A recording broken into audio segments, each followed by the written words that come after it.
It's kind of crazy when you think about it. We live in this world where you can send a message to the other side of the planet in a split second, but our financial system, it often feels like it's chugging along on steam power. Well, today we're going to talk about the technology that's set to change all of that, blockchain. I mean, seriously, think about it. Why on earth does it still take 3 to 5 business days to send money internationally? And why does it cost so much, sometimes a whopping 5% of what you're sending, just to move your own money from here to there? It just feels so slow, expensive, and totally outdated. And the reason for all that frustration? It really all comes down to one thing.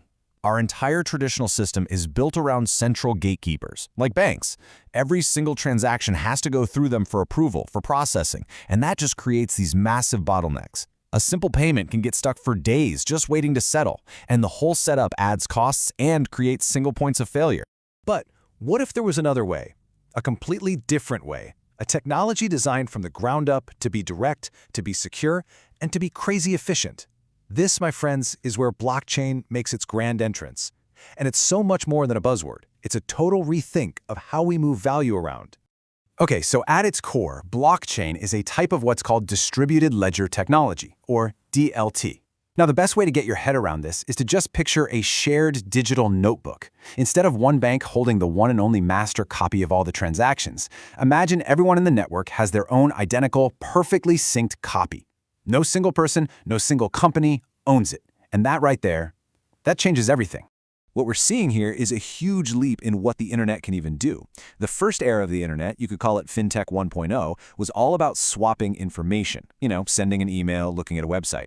Blockchain is what's kicking off FinTech 2.0, the internet of value. So now, we're not just sending copies of data, we are securely exchanging actual assets, money, stocks, even a deed to a house, directly between each other. No middleman needed. This slide really just lays it all out.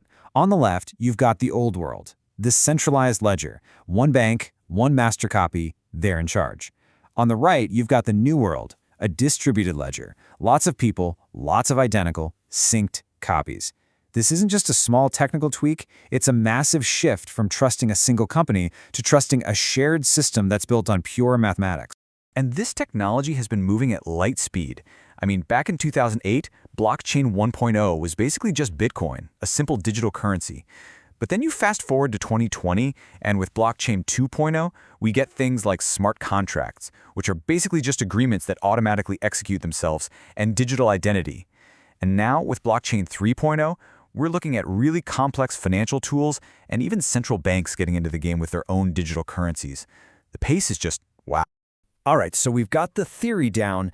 Now let's get into the nitty-gritty. How does this technology actually solve those problems of speed and cost and complexity that we were just talking about? So the first thing you have to know is that blockchain is not a one-size-fits-all kind of deal. There are different flavors. You've got public ones like Bitcoin, where anyone can join. But honestly, for the big financial institutions, the real action is with private and consortium blockchains. These are permissioned, which is a fancy way of saying you have to be invited to the party. This lets banks get all the good stuff from the tech while still keeping the control and privacy they absolutely need for sensitive financial data. And when you start applying this to banking, the benefits are just massive. You get huge cost reductions because you're slicing out all those middlemen who each take a cut. Security gets a major boost because all the data is cryptographically chained together, which makes it incredibly difficult to mess with. And transactions, they can settle in minutes, not days. It can even make compliance stuff like know your customer rules way easier to handle. And just look at this comparison to see how big of a deal this is. Remember that 5% fee for a traditional wire transfer we mentioned? With blockchain, you can slash that to as low as 1%. For the global economy, for small businesses, for people just trying to send money back home to their families, that is absolutely revolutionary. And listen, this isn't some science fiction idea for the future. The investment, the adoption, it's all happening right now. The boom is real. Let's just take a look at the numbers. This chart tells you everything you need to know. In 2018, global spending on blockchain was around $1.2 billion. By 2025, that's projected to rocket up to nearly $40 billion. That's not just steady growth, my friends. That is an explosion. It shows a tidal wave of money and belief pouring into this space. So, with all that cash flying around, you gotta ask, right? Which industry is leading this whole charge? Who's betting the biggest on this new tech? Well, the answer, it might actually surprise you. And here's the kicker. It's banking and finance. The very industry that blockchain seems ready to completely upend is actually its biggest adopter. They're taking up a 30% slice of the pie. They can see the writing on the wall. They get that to stay relevant, they have to embrace this change, not fight it. And if you need any more proof, get this. A report from Deloitte found that a massive 80% of banks are expected to kick off blockchain-related projects. This isn't some fringe experiment anymore. This is a top-level strategic priority for the biggest names in finance. But, okay, let's be real for a second. It's not all smooth sailing from here. I mean, trying to remake the entire global financial system is a monumental job, and there are some pretty significant hurdles that still need to be cleared. There are really 4 big ones. First up is scalability. Some of these networks can still be pretty slow, way slower than something like Visa. Second, security and privacy are always a top concern. Third, you've got regulatory uncertainty. Governments around the world are still trying to figure out how to handle all this. And finally, there's just the plain old challenge of trust, convincing all of us to get on board with a totally new way of doing things. So, at the end of the day, what's the final call? Is blockchain the inevitable future of money?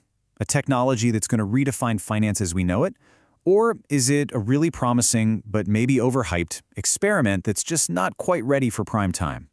Well, the one thing that's for sure is that a massive change is on the horizon for finance, and the final chapter of this story is still being written.